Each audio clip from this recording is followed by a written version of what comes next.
Bonjour à tous, très heureuse de vous retrouver pour cette toute autre session d'information dont voici le sommaire. Grande croisade d'évangélisation de la MEVES, Mission évangélique La Voix Sainte. Plus de précisions dans ce journal. Côte d'Ivoire, clôture de l'atelier de validation de la nouvelle politique du ministère de l'Environnement. Démarrons cette édition en religion. L'ordre de l'Église de Côte d'Ivoire poursuit ses tournées à l'intérieur du pays en vue du renouvellement des instances et de la mise en place de certaines structures dont l'objectif est de redynamiser cette institution évangélique. Au centre des échanges qui ont eu lieu le week-end dernier à Bondoukou, la dignité des serviteurs de Dieu. Notre commentaire. En effet, après Dabou, Jacquesville, une délégation de l'ODECI, conduite par son président, le prophète Ablegui, était à Bondoukou, à l'est de la Côte d'Ivoire, où il a rencontré le collectif des pasteurs de la dite localité. Souhaitant la bienvenue à la délégation venue d'Abidjan, le pasteur Dioba Kwadio, président du collectif des pasteurs de Bondoukou, a dit combien cette visite de l'ODECI à Bondoukou est à saluer et apprécier à sa juste valeur. Il a souligné que cette nouvelle communion est à la gloire de Dieu. Situant les enjeux de cette rencontre, le prophète Ablegui a expliqué que ces tournées de l'ODECI ont pour objectif de donner un caractère non seulement national à cette institution évangélique, mais de la hisser au niveau international. C'est pourquoi il a rappelé la vision de l'ordre, à savoir la restauration de la dignité des ministres de Dieu et les projets en cours de réalisation pour l'accomplissement de cette vision. Pour lui, il n'est plus question de bafouer les serviteurs de Dieu. Ces derniers doivent refléter la gloire du Seigneur, a-t-il insisté. Une rencontre fort enrichissante qui a permis aux pasteurs de Bondoukou de comprendre qu'ils ont droit à défendre et à persévérer. Quelques serviteurs de Dieu au terme de cette rencontre ont exprimé leurs sentiments. Premier, quand l'homme de Dieu parlait, j'ai senti, en lui-même j'ai senti la puissance et la vérité qu'il nous parle. Et je suis très content. Parce que tout ce qu'il nous disait là, on n'a jamais été au courant. Mais ça m'a donné la joie d'avoir compris tout ce qu'ils nous dit aujourd'hui, qui est caché. On est là, on s'est fait, comme on n'est rien, on s'est fait, comme on ne pouvait rien devant les autorités. Mais aujourd'hui, vraiment, ça nous a donné, moi, ça m'a donné la joie. Et dans ma vie, que les autorités là, nous pouvons même aller devant eux. Parce qu'un jour, ils sont venus même ramasser les cieux de mes enfants pour aller à la police là. J'ai peur même d'aller à la police. Mais aujourd'hui là, de ce que j'ai entendu, je sais que je peux aller même devant les gens de loi pour dire ce qui est vérité, pour dire que, en tout cas, Dieu nous a donné l'autorité vraiment de ne pas peur de eux. Et moi personnellement, je suis content, je suis très content pour tout ce qui a été dit, qui en fait, comme je l'ai dit, dans le fond, c'est vraiment biblique, c'est vraiment de Dieu. Il faut défendre la dignité des serviteurs de Dieu, la dignité des hommes de Dieu qui est aujourd'hui bafouillée. C'est vrai que le Seigneur nous a dit qu'il aura des persécutions, mais il a même aussi dit qu'il est avec nous tous les jours. Donc l'homme de Dieu a une certaine grâce qu'il doit bénéficier dans la vie. Donc on est très contents. Et nous sommes très heureux, nous sommes confiants quant au développement que le président nous a donné, ainsi que le procureur. Nous croyons que ce sont des sujets que nous pouvons entamer dans la région pour que les hommes de Dieu, la dignité de l'homme de Dieu soit restaurée dans cette région de l'Est. Et je suis très heureux. Interrogé par nos envoyés spéciaux, le président de l'ODECI situe l'enjeu de ces échanges avec les pasteurs de Bondoukou. Nous l'écoutons. Nous sommes très heureux pour les perspectives de l'ordre de l'Église parce que dans cette zone, nous nous souvenons où nous étions venus en son temps s'aimer les graines de la réconciliation, les graines de l'harmonie des fils et des filles de la Côte d'Ivoire. Aujourd'hui, le Seigneur nous permet de pouvoir le réussir au travers des actions vigoureuses spirituellement au sein de l'ordre de l'Église Côte d'Ivoire. Et donc pour nous, cela augure d'un avenir merveilleux. Et des programmes seront déclinés au sein de cette grande région, parce que nous avons un représentant maintenant qui fait l'unanimité de tout le monde, et nous ferons de Bondoukou, je crois qu'un quartier même presque d'Abidjan, parce que nous serons ici constamment. Constamment parce que Bondoukou c'est l'Est. La bénédiction qui émane de l'Est réjaillit sur toute la Côte d'Ivoire. Tout ce que nous sémons à l'Est, nous pourrons le récolter à l'Ouest. Pour nous, c'était dans le plan du Seigneur et nous sommes heureux.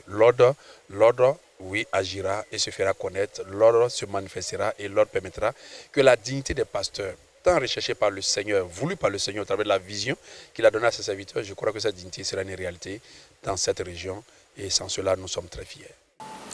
Toujours en religion, la grande croisade de la mission évangélique La Voix Sainte, dirigée par le prophète Ablégui François, PDG du groupe La Rédemption, aura lieu les 29 et 31 décembre 2017 à Anono, Riviera Golf.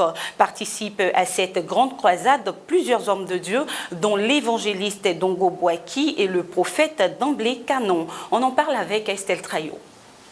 La mission évangélique La Voix Sainte organise une grande croisade d'évangélisation les 29 et 31 décembre 2017 à Anono Carrefour Garage et au terrain Bogadoudou de la Riviera Golf. Ce programme qui enregistre la participation de plusieurs hommes de Dieu tels que l'évangéliste Dongo Bouaki de la mission évangélique La Voix Sainte et le prophète d'Ambélé Carnon de la mission pour le salut des âmes a pour thème principal « Si donc le Fils vous a franchi, vous serez réellement libre », tiré du livre de Jean 8, verset 36. Cette croisade enregistre la participation de chantres de renom, notamment Grâce Valérie, le groupe MBN 100% Jésus, Romain le Racheté ou encore le groupe Aniel au grand complet. Le slogan de cette croisade est « En cette fin d'année, viens recevoir ta liberté en Jésus-Christ ». Le délai pour la livraison du projet d'aménagement de valorisation de la baie de Cocody semble menacé. Prévu pour être livré en 2019, cette date ne sera certainement pas respectée. L'annonce a été faite le mardi dernier à Abidjan par des experts environnementalistes. On en sait plus avec Ibou Marius. Le respect de ce délai semble menacé car la bonne exécution et la livraison de cet ouvrage dépend du démarrage de la deuxième phase du projet de gestion intégrée du bassin versant du Gourou. L'annonce a été faite au cours d'un entretien portant sur l'appui du projet de gestion intégrée du bassin versant du Gourou à des précollecteurs d'ordures ménagères dans les communes de Cocody à Djamé. Pour rappel, le projet de gestion intégrée du bassin versant du Gourou, qui a démarré en 2012, prendra fin le 31 décembre 2017. Pour lui, la deuxième phase du projet devrait démarrer aussitôt que la première aura pris fin pour tenir dans le délai de 20 ans déterminé pour l'achèvement complet des travaux du bassin du Gourou, conformément aux études qui ont été menées. Or, c'est la phase 2 du projet qui doit régler tous ces problèmes, notamment l'érosion, le charriage des déchets, les eaux usées. Il a lancé un appel au gouvernement afin qu'il inscrive au rang des priorités pour l'année 2018 le démarrage de la deuxième phase du projet de gestion intégrée du bassin versant du Gourou afin que la baie de Cocody soit définitivement assainie et qu'Abidjan redevienne la perle des lagunes. Plus tôt cette autre phase démarrera et plus l'on aura des chances d'exécuter et livrer dans les délais le projet de la Marina lancé en 2015 et qui doit durer en principe 4 ans.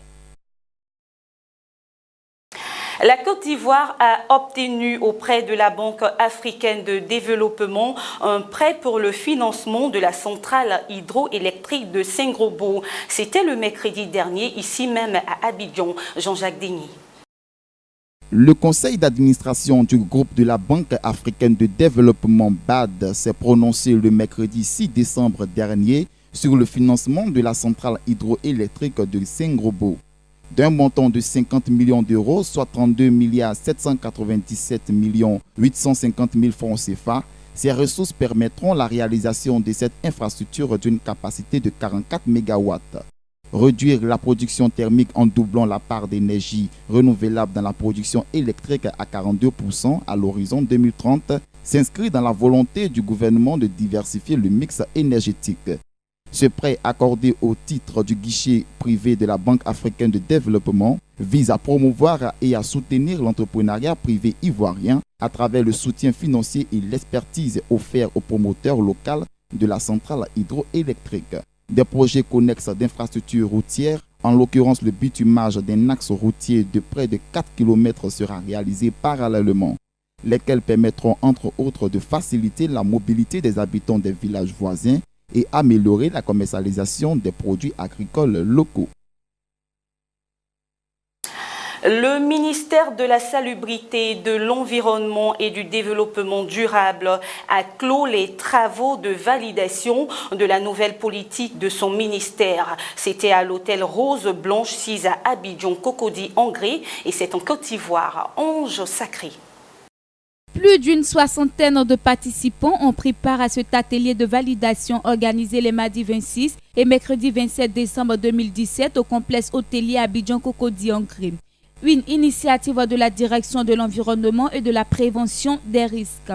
Les séminaristes sont passés en revue tout le document de validation en l'enrichissant de suggestions et d'amendements. Il s'agit des notions d'environnement et de développement durable. Les acteurs du transport ont eu un atelier national d'information et de sensibilisation à Yamoussoukro afin de s'approprier l'ensemble des textes régissant le secteur pour une meilleure vulgarisation sur le terrain. Martial Kwasi. Le ministre du Transport, Amadou Koné, président de l'atelier, a indiqué qu'il est nécessaire de faire comprendre aux acteurs du transport routier, à travers une communication de proximité, les réformes visant à assainir le milieu des transports routiers et les actions réalisées par le gouvernement pour leur mieux-être. Cet atelier s'inscrit dans le cadre de la modernisation du secteur des transports routiers et le rendre plus professionnel. L'objectif est de permettre de peaufiner la stratégie pour mieux faire connaître les textes réglementaires en vigueur dans le transport, sensibiliser les transporteurs sur le code de la route et les conditions d'obtention des titres de transport. L'atelier de Yamoussoukro marque le début d'une campagne d'information, de sensibilisation et d'appropriation des textes régissant le secteur du transport routier dans 10 villes à forte densité de trafic. Il s'agit des villes d'Abidjan, d'Abengourou, d'Aboasso, de Boaké, de Daloa, Korogo, Man, Odiné, San Pedro et de Yamoussoukro. Notons que cette campagne, qui s'est ouverte le 20 décembre 2017, s'étend jusqu'au 20 janvier 2018. Hors de chez nous, à présent, une détonation s'est produite le mercredi 27 décembre dernier à 18h30, heure locale, dans un magasin de l'avenue Kondratiev, dans le nord de la deuxième ville de Russie. À Saint-Pétersbourg, en Russie, une explosion dans un supermarché a fait plusieurs blessés mercredi soir. La détonation s'est produite à 18h30, heure locale, dans un magasin de l'avenue Kondratiev, dans le nord-est de la deuxième ville de Russie. Une enquête a été ouverte pour tentative d'homicide. Le comité d'enquête russe a confirmé la découverte d'un engin explosif artisanal d'une puissance équivalent à 200 grammes de TNT. Selon les médias russes, le supermarché se trouve dans un centre commercial fréquenté par des milliers de personnes au moment de l'explosion, en cette période de préparatifs du Nouvel An. Au moins 40 personnes sont mortes dans une série d'explosions à Kaboul. Des dizaines de personnes ont été également blessées. La piste d'un attentat suicide est évoquée par les autorités. Le centre de Kaboul, la capitale de l'Afghanistan, frappé par plusieurs explosions ce jeudi. Un premier bilan donné par le ministère de la Santé fait état d'au moins 35 morts et d'une vingtaine de blessés. Des attentats suicides qui ont visé un centre culturel chiite. À l'intérieur se déroulait une cérémonie à l'occasion du 38e anniversaire de l'invasion soviétique. Depuis plusieurs mois, l'Afghanistan fait face à une recrudescence d'attaques commises tant par l'État islamique que par les talibans, notamment contre la minorité chiite du pays. La dernière en date, survenue le jour de Noël, avait été revendiquée par l'EI. Elle avait causé la mort de 6 personnes.